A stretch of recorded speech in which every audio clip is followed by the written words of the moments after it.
সংবাদ দেবে। কি আনন্দ সংবাদ? কুলু কুলু ওয়াশরাবু হানিয়াম বিমা আসলাফতুম মিন আইয়ামিন খালিয়া। ও রোজাদার বান্দা বান্দি, আসো তোমরা এসো, আজ কিয়ামতের দিন। সব যখন খাবার জন্য পাগল, আমার কাছে কাঁদতেছে খেতে দাও খেতে দাও, আমি কাউকে খেতে দিলাম না।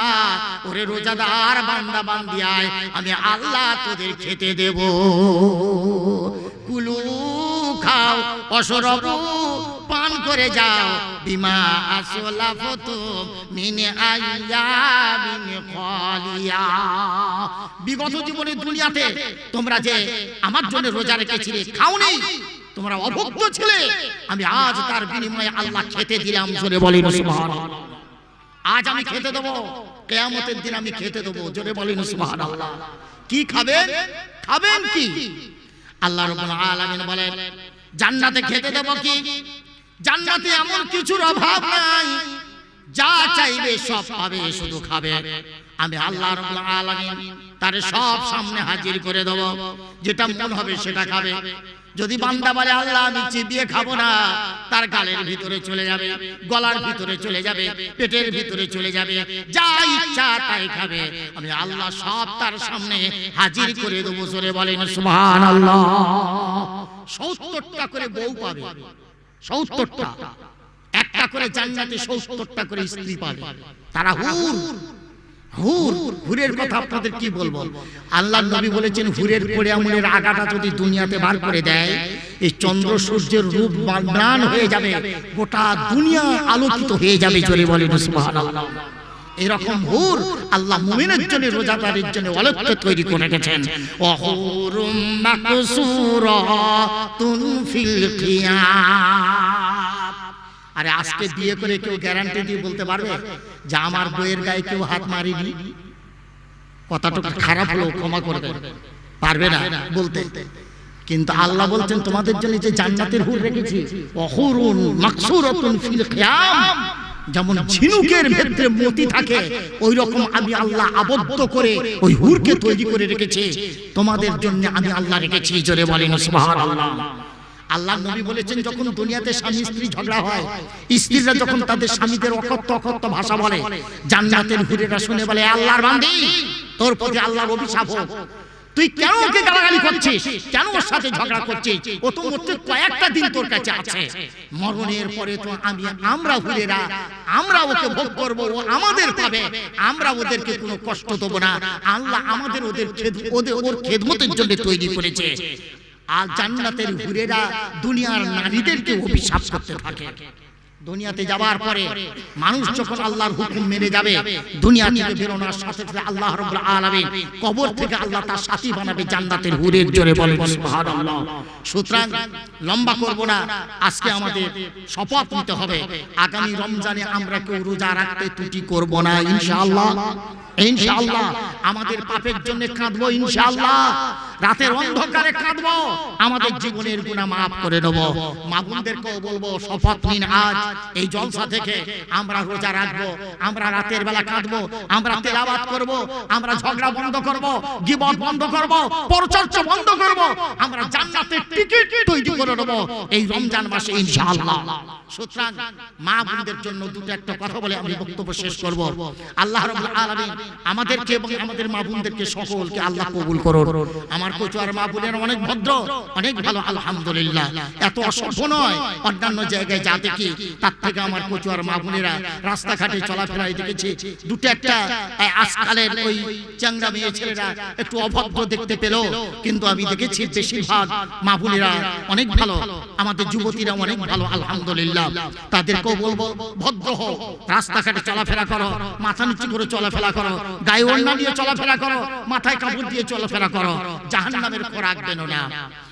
আল্লাহর ফরজ হলো নারীদের আপাত মস্তক ঢাকা। দুনিয়াতে কোন চলবো তবে আপাত মস্তক ঢাকবো না। আর যখন আমি মরে যাব, মরে যাওয়ার পরে 5টা কাপড় আমার কাপড়ে দেবে। মেয়ে ছেলেদের কাপড় কটা হয়? 5টা। কেন? এটা ফরজ, মাথা ঢাকা ফরজ। একজন নারী পা থেকে মাথা পর্যন্ত ঢাকা হলো ফরজ। তার মধ্যে আছে একটা পাজামা, একটা জামা, একটা ওড়না, একটা মাথা বাঁধা আর একটা চাদর, এভাবে 5টা কাপড় দেওয়া হয়। এখন আমি জিজ্ঞাসা করি, এই ফরজটা মরণের পরে পালন হবে না মরণের আগে? জিন্দা অবস্থায় পালন করতে হবে না মরে যাবার পরে, মৃত হওয়ার আগে? যত আল্লাহর হুকুম জিন্দা অবস্থায়, মৃত অবস্থায় নয়। কিন্তু আমি একটা জিনিস দেখে অবাক হই যে মা যায়, মায়েরা বোনেরা যখন জীবিত থাকে তখন ফরজ আদায় করে না, পর্দা করে না, কিন্তু মরে যাওয়ার পরে তার আত্মীয় স্বজনেরা, স্বামী বা মেয়েরা বা বাবারা ছেলেরা, তারা 5টা কাপড় দিয়ে তাকে কবরে দেয়, অথচ জিন্দা অবস্থায় এই হক আদায় করে না, এই ফরজ আদায় করে না। সুতরাং এটা খুব ভাবার কথা। মা বোনদেরকে বলবো, যদি আল্লাহকে ভয় করে চলো, পর্দা করো। এখন পর্দার জন্য একটা জিনিস এসেছে, সেটা হলো বোরকা। একেবারেই বোরকা, সব বোরকা পরতেছে। কালো মেয়েও বোরকা পরে, ফর্সা মেয়েও বোরকা পরে, সকল বোরকা পরে। কিন্তু এই বোরকা পরতে যে আরেকটা জিনিস আমি বলবো, কথা বলবো, বোরকা পরুন, জামা পরুন, কমিজ পরুন, যাই পরুন, সেটা আপনারা ঢিলে পরুন, খবরদার টাইট জামা পরবেন না। হারাম, টাইট জামা পরা হারাম। আর একটা কি প্যান্ট উঠেছে, গেঞ্জির কাপড়ের লেগিস না কি বলে, এটা হলো হারাম। আপনার শরীরের যা কিছু আপনার অঙ্গ প্রত্যঙ্গের গঠন প্রণালী সব বাইরে থেকে দেখা যায় এবং তাতে পরপুরুষের আকৃষ্ট হয় এবং আকর্ষণ বাড়ে, এটা হলো হারাম, এটা হারাম। সুতরাং একমাত্র আপনি ব্লাউজ বেশি আর পুরো টাইট করতে পারেন, বাকি গায়ের জামা হবে, শাড়ি হবে, ঢিলে ঢালা পরতে হবে। শাড়ি যদি পরেন আপনি কাঁধ বার করতে পারবেন না, পাঁচরা বার করতে পারবেন না, এর জন্য তার উপর একটা ওড়না দিতে হবে। এই ওড়না আপনার পরা হলো কাপড়ের মতো, এটাও পোশাকের মতো একটা ফরজ। সুতরাং মা ফাতেমা রাদিয়াল্লাহু তাআলা আনহা বাড়িতে শুয়ে আছেন, আব্বাজান আল্লাহর নবী দেখা করতে গেছেন। দেখা করতে গিয়ে দূর থেকে সালাম দিলেন, আসসালামু আলাইকা ফাতেমা। ফাতেমা বলছেন, আব্বাজান আপনার সাথে কি কেউ আছে? আল্লাহর নবী বলেন, আমার সাথে অমুক সাহাবী। মা ফাতেমা কেটে বলেন, হাবিব আপনি শুধু একা আছেন আমার ঘরে, আর কেউ আসতে দেবেন না, কারণ আমার গায়ে যতটা কাপড় আছে আপনি বাবা, আপনি ছাড়া আর কেউ আসতে পারবে না। আমার মাথা আপনি দেখতে পারেন, আমার মুখ আপনি দেখতে পারেন, আমার দেহের হাত পা আপনি দেখতে পারেন। আব্বা এমন একটা কাপড় নাই যে কাপড়টা মাথায় দিয়ে আমার শরীরটা ঢেকে বাইরে বেরোবো, পরপুরুষের সামনে যাব, এমন কাপড় আমার নাই গো আব্বা। একটা কাপড় পরে আছি, মাথায় দিলে আমার নিচের দিকটা খালি হয়ে যায়, আবার নিচের দিকে দিলে মাথাটা খালি হয়ে যায়, তাই আমি নিচের দিকে দিয়েছি, আমার গলার উপরে কোনো কাপড় নাই। আল্লাহর নবী কেঁদে বলেন, ফাতেমা সবর করো রে ফাতেমা, আমি দেখতে পাচ্ছি তোমার মরণের পরে তুমি জান্নাতের সরদারিনী হবে। আজকে কার কাপড় নাই? যাদের মাথায় কাপড় নাই তাদের কাপড় আছে না নাই? যা কাপড় পরে তার 3 গুণ কাপড় তোলা থাকে, যত গরিব হোক। কথা ঠিক না ভুল? যে কাপড় কটা পরে তার 3 গুণ কাপড় আলমারি তোলা থেকে বাপের বাড়ি যাবে বলে, ঘোড়া ছুট দেখতে যাবে বলে, বাজারে যাবে বলে, ডাক্তারের কাছে যাবে বলে। তাহলে মাথায় কাপড় দেবে না কেন? মাথায় কাপড় দেন, মাথা ঢাকুন, মাথা ঢাকা অভ্যাস করুন। আপনি যত নামাজ পড়ুন না, যত জিকির করুন, মাথায় কাপড় দেওয়ার অভ্যাস যদি না করেন, কিয়ামতের দিন আপনার মাথায় আল্লাহ রাব্বুল আলামিন জাহান্নামের আগুন তুলে দেবে, রক্ষা পাবেন না। রক্ষা পাওয়ার কোনো জায়গা নাই। আল্লাহকে ভয় করুন, আল্লাহকে ভয় করুন। আমি একটা ঘটনা বলে আমার বক্তব্য শেষের দিকে নিয়ে যাব। আল্লাহ নবী সাল্লাল্লাহু আলাইহি ওয়াসাল্লাম যেখানে ইন্তেকাল করলেন সেটা ছিল মা আয়েশার ঘর। মা আয়েশার ঘরে ইন্তেকাল করার পরে আল্লাহর নবী ওইখানেই আল্লাহর নবীর কবর হলো।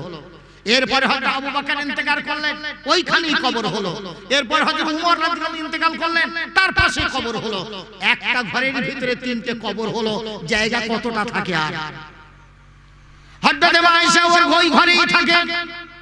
যখন আল্লাহর নবীর কবর হলো, মা আয়েশা ঘরে থাকেন, বিনা মুখ ঢেকে পর্দা না করে আল্লাহর নবীর কবর জিয়ারত করেন, ওইখানে থাকেন। কখনো কখনো মুখ খোলেন, কখনো কখনো হাত খোলেন, এমন করে জীবন কাটান।